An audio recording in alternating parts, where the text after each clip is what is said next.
Luís XIV não conseguia admitir que alguém fosse mais ou melhor que ele.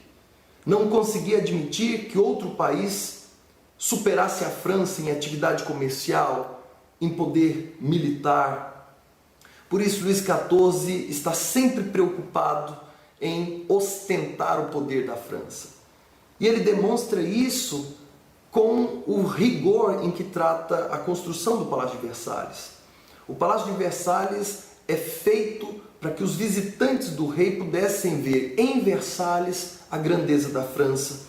O Palácio de Versalhes representa a grandeza da França, mas é também a ruína econômica da França, porque ele gasta o que podia e o que não podia na construção do belíssimo palácio.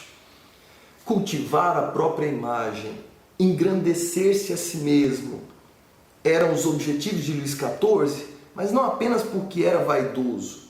Luís XIV acreditava piamente que ele era a imagem da França. Por isso, não raras vezes se apresentava aos súditos vestido de Apolo, numa carruagem que se parecia com as carruagens descritas na mitologia grega. Luís XIV era vaidoso, sim, mas a sua vaidade era vaidade pela França. Ele prezava a imagem da França e por isso cuidava de sua própria imagem. Resumimos Luís XIV na frase que ele nunca disse, mas que sintetiza o seu pensamento. L'État c'est moi, o Estado sou eu. Luís XIV levava isso a sério. No seu longo reinado, submeteu a nobreza, criou as regras de etiqueta, submeteu os nobres a uma pesada rotina de adoração à sua imagem e criou momentos fantásticos da história. Luís XIV não acreditava na divisão entre a vida pública e a vida privada. Para ele, o rei não tinha vida privada. Todos os assuntos do rei eram assuntos de Estado. O modo de comer, o modo de se vestir, a cerimônia para acordar e para dormir, as amantes reais, que eram muitas. Luís XIV era um homem extremamente mulherengo, não conseguia se controlar de jeito nenhum e não escondia de ninguém suas amantes. As amantes do rei geralmente eram as damas de companhia da rainha. E a rainha sabia muito bem desse estilo de Luís XIV. Luís XIV, portanto, cria em torno de si todo um aparato mítico de adoração. Cria a hora do café da manhã, a hora do almoço, a hora do jantar. Oferece festas cotidianas no Palácio de Versalhes e aproveita essas festas para dispensar atenção aos nobres que o estão agradando, para demonstrar aos nobres que não estão agradando o seu desprezo. A atenção real é vendida de maneira bastante estratégica. O rei da França entende que a sua atenção é valiosa e não desperdiça a atenção. Aos mais queridos, um assento largo.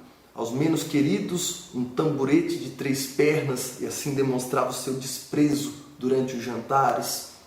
Ser banido da corte de Luís XIV, nas palavras de um nobre enviado à Inglaterra por 2 meses, era ridículo, não só humilhante. Perder a atenção do rei era o pior castigo que um nobre da França poderia receber. Luís XIV é, por esse motivo, o rei que mais representa o absolutismo. Luís XIV acreditava piamente que o seu poder emanava de Deus. Em 1661, ao decidir governar sozinho, sem primeiros ministros, Luís XIV demonstra o quanto cria nessa tese, o quanto acreditava na origem divina da sua autoridade.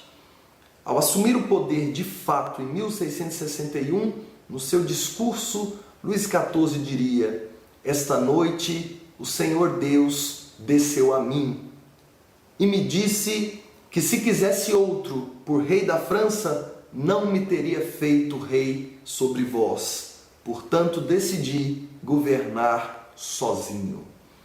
Vejam que Luís XIV crê piamente na origem divina de sua autoridade.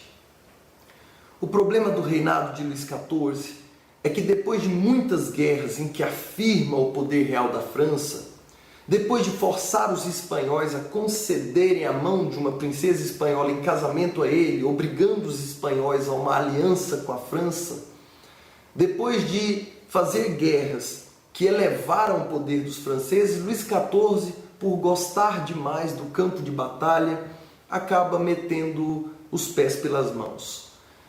De fato, Luís XIV faria guerras inúteis, compraria brigas que apenas depredariam o patrimônio público francês.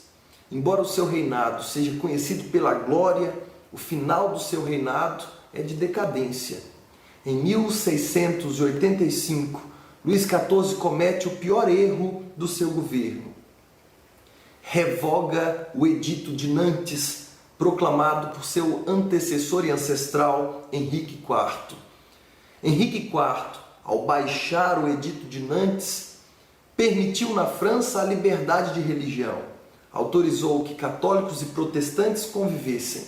Em 1685, ao revogar o Edito de Nantes e iniciar uma perseguição aos protestantes, declarando-se defensor da Igreja Católica na França, Luís XIV perderia grandes mentes brilhantes, artistas, pensadores, grandes empresários, que por causa da perseguição religiosa começam a deixar a França. Isso empobreceria os franceses. Pior ainda, permitiria uma aliança entre Inglaterra e Países Baixos, países protestantes na época, contra os franceses.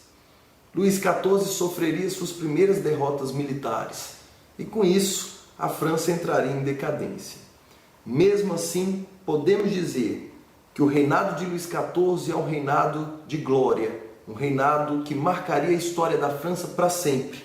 E hoje é impossível lembrar da história da França e da Europa sem se lembrar de Luís XIV, o Rei Sol.